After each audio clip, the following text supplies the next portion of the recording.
Hello guys! Welcome to my YouTube channel.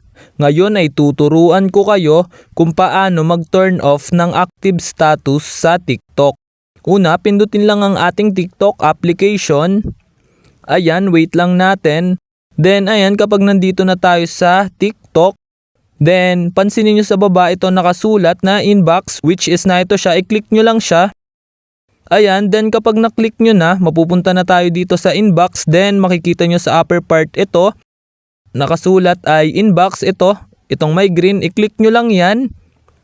Ayan, then kapag na-click nyo na, then ayan, lalabas na dito. Nakasulat dito, sabi, your activity status is visible to friends. Ibig sabihin, nakikita nila na online tayo.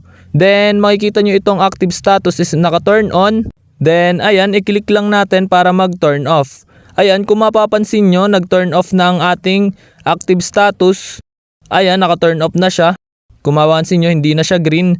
Ayun, ganun lang naman kadali mag-turn off ng active status dito sa TikTok. Ayun lang.